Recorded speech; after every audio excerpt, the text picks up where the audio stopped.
नमस्कार। आज हम तरंग गति के बारे में देखेंगे। तरंग गति क्या होती है? आकाश में ऊर्जा के संचरण की दो विधियां हैं, कणों के द्वारा अथवा तरंगों के द्वारा। प्रथम विधि में कण अथवा द्रव्य ऊर्जा के साथ स्वयं गति करता है, जैसे बंदूक की गोली। दूसरी विधि में ध्वनि, प्रकाश, विद्युत चुंबकीय आदि सभी प्रकार की ऊर्जाओं का संचरण तरंगों के द्वारा होता है। एतएव तरंगें ऊर्जा के संचरण की एक महत्वपूर्ण विधि है, इसलिए तरंग गति का विषय अध्ययन आवश्यक होता है। तरंगों के गुणों का अध्ययन करने से पूर्व तरंगों के आकार या स्वरूप का अध्ययन करते हैं। यदि हम किसी तालाब के स्थिर जल में एक कंकड़ डालें तो उसके गिरने के स्थान से विक्षोभ या हलचल का प्रभाव वृत्ताकार रूप में आगे बढ़ता है। इस प्रकार के विक्षोभ प्रभावित जल में पृष्ठ पर कागज़ का टुकड़ा डाल दें तो कागज़ का टुकड़ा विक्षोभ के साथ गति न कर अपने ही स्थान पर ऊपर नीचे पीरियोडिक मोशन करता रहता है। अतः स्पष्ट है, जल में विक्षोभ एक स्थान से दूसरे स्थान की ओर गति करता है, परंतु जल के कण विक्षोभ के साथ गति नहीं करते और अपने ही स्थान पर आवर्ती गति करते हैं। संक्षेप में, जब किसी स्थान पर किसी समय उत्पन्न विक्षोभ या कोई भौतिकीय घटना दूसरे स्थान पर निश्चित समय के पश्चात प्रेक्षित हो और ये समय अंतराल इन स्थितियों के मध्य दूरी के अनुक्रमानुपाती हो, तो विक्षोभ संचरण की विधि तरंग गति कहलाती है। माध्यम में तरंग के संचरण के आधार पर तरंगें दो प्रकार की होती हैं, एक यांत्रिक और दूसरी इलेक्ट्रोमैग्नेटिक। यांत्रिक तरंगें ये तरंगें एक प्रकार का आवर्ती विक्षोभ है, जिन्हें एक स्थान से दूसरे स्थान की ओर संचरण करने के लिए माध्यम की आवश्यकता होती है। इन तरंगों को इलास्टिक वेव भी कहते हैं, क्योंकि यांत्रिक तरंगों का संचरण माध्यम की प्रत्यास्था आदि गुणों पर निर्भर करता है, जिसमें से यह तरंगें गुजरती हैं। इस प्रकार की तरंगों के संचरण के लिए माध्यम के कण परस्पर किसी बल के द्वारा बंधे होने चाहिए, जिससे एक कण दूसरे कण का विक्षोभ प्रदान कर सके। उदाहरणतः ध्वनि तरंगें, जल तरंगें, तनी डोरी या छड़ में तरंगें। यांत्रिक तरंगें दो प्रकार की होती हैं। अनुप्रस्थ तरंगें, यदि माध्यम के कण तरंग की गति के दिशा के लंबवत कंपन करते हैं तो ऐसी तरंगों को अनुप्रस्थ तरंगें कहते हैं। यह तरंगें केवल उन्हीं माध्यमों में संचरित होती हैं जिनमें दृढ़ता को गुण विद्यमान हो। स्पष्ट है, अनुप्रस्थ तरंगें केवल ठोस एवं द्रवों में गति करती हैं। इस प्रकार की तरंगों के उदाहरण हैं तनी डोरी में तरंगें, जल के पृष्ठ पर उत्पन्न तरंगें। अनुदैर्ध्य तरंगें, इस प्रकार के तरंगों में माध्यम के कण तरंग संचरण की दिशा के अनुदिश कंपन करते हैं। अनुदैर्ध्य तरंगें सब माध्यमों, ठोस, द्रव तथा गैसों में गति कर सकती हैं, क्योंकि सब में आकार परिवर्तन के विरोध का गुण विद्यमान होता है। जिन स्थानों पर माध्यम का घनत्व तथा दाब सामान्य से अधिक होता है उसे कंप्रेशन कहते हैं या संपीड़न, और जिन स्थानों पर माध्यम का घनत्व तथा दाब सामान्य से कम होता है उन्हें विल्डन या रेयरफैक्शन कहते हैं। स्पष्ट है, अनुदैर्ध्य तरंगें संपीड़न तथा विल्डन के रूप में संचरित होती हैं। वायु में संचरित ध्वनि तरंगें, छड़ों में रगड़ के कारण उत्पन्न तरंगें आदि अनुदैर्ध्य तरंगों के उदाहरण हैं। विद्युत चुंबकीय तरंगें, कुछ ऐसी भी तरंगें होती हैं जिनके संचरण के लिए माध्यम की आवश्यकता नहीं होती है, अर्थात निर्वात में भी संचरण करती हैं। ऐसी तरंगें को विद्युत चुंबकीय तरंगें कहते हैं। प्रकाश तरंगें, एक्स किरणें, गामा किरणें, ऊष्मा तरंगें, रेडियो तरंगें, ये सब इलेक्ट्रोमैग्नेटिक वेव्स के एग्जाम्पल हैं। विद्युत चुंबकीय तरंगों में विद्युत क्षेत्र और चुंबकीय क्षेत्र परस्पर लंबवत तलों में अनुप्रस्थ तरंगों के रूप में तथा समान कला में प्रकाश के वेग से संचरित होती हैं, अर्थात विद्युत चुंबकीय तरंगें अनुप्रस्थ प्रकृति की होती हैं। तरंग समीकरण, एक विमीय तरंग समीकरण। माना एक तरंग स्रोत मूल बिंदु x = 0 पर स्थित है। किसी क्षण t = 0 पर मूल बिंदु पर विक्षोभ से उत्पन्न कण के विस्थापन को निम्नलिखित व्यंजक द्वारा व्यक्त करते हैं। y = function of t। यहाँ फंक्शन t समय t का फलन है।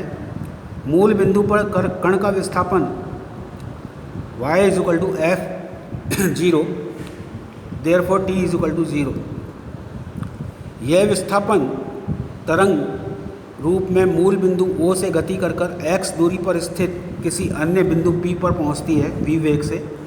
तो तरंग को P बिंदु तक पहुंचने में लगा समय t = x/v या t - x/v/0 ये दिखाया गया है। ये विक्षोभ था O पर, P दूरी P पॉइंट जो कि x दूरी पर स्थित है। क्योंकि तरंग का वेग v है तो x/v समय में P बिंदु पर पहुंचेगी।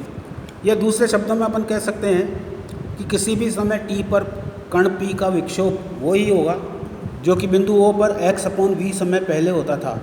अर्थात t समय में बिंदु P पर विस्थापन y is a function of t - x/v हो जाएगा। इसी प्रकार -x दिशा में संचरण कर रही गति का तरंग का समीकरण होता है y = another function g t + x/v। यहाँ फलन g समय t का अन्य फलन है। अतः x दिशा में संचरण करने वाली तरंग का व्यापक समीकरण होगा y = f(t - x/v) plus g which is a function of t + x/v। यहाँ विस्थापन y दूरी x और तथा समय t का फलन है तथा f और g तरंग के दो अज्ञात फलन है। माना t - x/v = u, जिससे ∂t/∂u बराबर 1 हो जाएगा तथा ∂x/∂u बराबर -v हो जाएगा। इसी प्रकार माना 1 + t + x/v = w, तो ∂t/∂w बराबर 1 और ∂x/∂w = v हो जाएगा। और y जो है that is function of u plus function of g that is w। t के सापेक्ष आंशिक अवकलन करने पर ∂y/∂t = ∂u function of u into ∂u/∂t plus ∂gw/∂w into ∂w/∂t। ∂y/∂t ∂fu/∂u plus ∂gw/∂w। एक बार और अवकलित करें तो अपने पास में आ जाएगा ∂2y/∂t square =∂2fu/∂u square plus ∂2gw/∂w square. अब x के सापेक्ष दो बार अवकलित करें तो मेरे पास में आ जाएगा ∂2y/∂x square =1/v square ∂2fu/∂u square plus ∂2gw/∂u square. अगर ∂2y/∂t स्क्वायर का मान इस इक्वेशन में रख दें अपन तो मेरे पास में आएगा ∂2y/∂t square =v square ∂2y/∂x square. यह समीकरण एक विमीय तरंग संचरण का अवकल समीकरण है जिसमें ∂2y/∂x स्क्वायर का गुणांक तरंग के वेग के वर्ग को व्यक्त करता है। अतः तरंग संचरण के वेग का मान ज्ञात करने के लिए इस समीकरण को हल नहीं करना पड़ता है। यही इस समीकरण का महत्व है। चूँकि अल्प विस्थापन के लिए ∂2y/∂x स्क्वायर तरंग के विस्थापन वृत्त की वक्रता त्रिज्या को व्यक्त करता है, इसलिए तरंग के अवकल समीकरण को निम्न तरीके से भी व्यक्त कर सकते हैं। किसी बिंदु पर कण का त्वरण तरंग वेग स्क्वायर इंटू इसी बिंदु पर विस्थापन वृत्त की वक्रता त्रिज्या। हम यह भी सिद्ध कर सकते हैं कि सर्वाधिक सरल हल समय तथा दूरी के ज्यावक्रीय परिवर्तन के रूप में निम्नलिखित तरीके से लिखा जा सकता है y = a sin ωt - kx and y या y = a cos ωt - kx। यहाँ पर a ओमेगा k a आयाम है, ओमेगा कोणीय आवर्ती है और k संचरण नियतांक है। यह दिखाने के लिए वास्तव में हल है। इसको हम दो बार अवकलित करते हैं ∂y/∂t = a omega cos ωt - k x और del two y upon del t square is equal to minus A omega square sine omega T minus के x, it is equal to minus omega square y. और del y upon del x का मान अगर अपन निकालेंगे तो ये हो जाएगा minus k A cos omega T minus के एक्स, और del two y upon del x square हो जाएगा minus k square A sine omega T minus के x, that is equal to minus k square Y.